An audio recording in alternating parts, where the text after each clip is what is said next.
U.S. farmers over the last 10 years have quickly adopted genetically engineered corn and soybean varieties. In 2013, 90% of corn and 93% of soybeans in the country were a genetically engineered variety. Recently, some states have looked into whether or not that food in the grocery store should be labeled as genetically modified.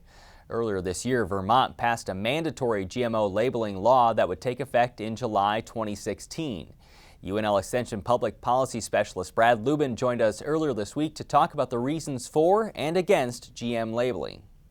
Well, we've seen GM labeling pop up in quite a few policy issues.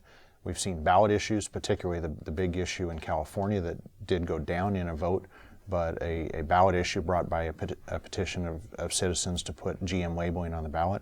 We now have action in several New England states, including most recently and most significantly Vermont, passing freestanding legislation to require GM labeling on food products. What is the argument for labeling? What is the argument against labeling?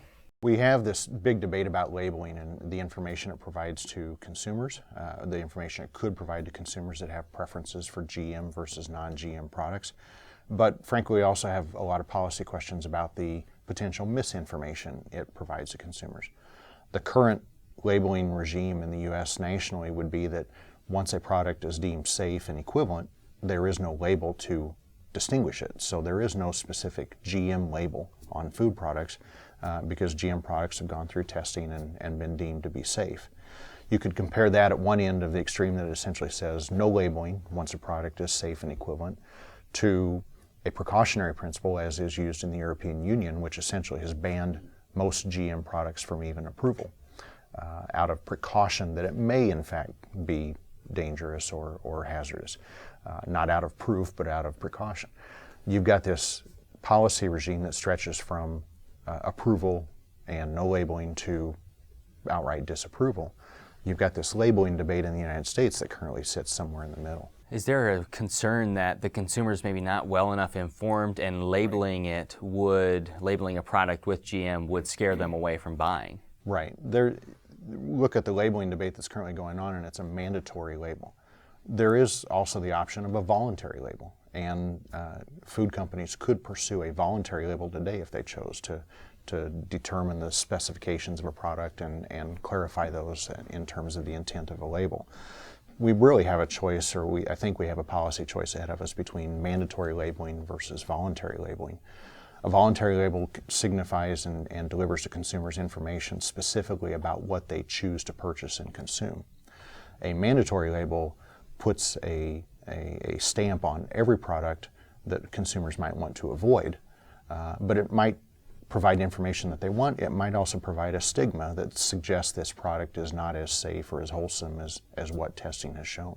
Are there any parallels here with the lean, finely textured beef where some consumers felt they weren't informed enough on the product, but now that beef prices are rising, it's starting to gain another place? Well, I think there are parallels between the labeling questions of a GM product, which some question the technology, and the labeling questions of a lean, finely textured beef product, which was effectively taken out of the market in terms of the stigma that was attached to all the media discussion of the product. You could also compare it to organic labels or country of origin labeling, which is also up for debate yet at the moment. There is a role for labeling to provide information to consumers, to help them choose products, to help them express their preferences in the marketplace, to help them return and put a value on that experience or that attribute. The big question becomes whether it's mandatory or voluntary. In the case of organic, it's a label that is defined so that people that choose to produce organic and certify it as such can label it.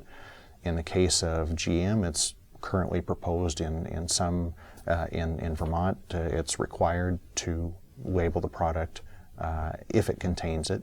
The debate nationally will move to legislation that's being proposed for a mandatory label at the national level versus legislation that's being proposed to define a voluntary label. And that's the debate we'll have to play out.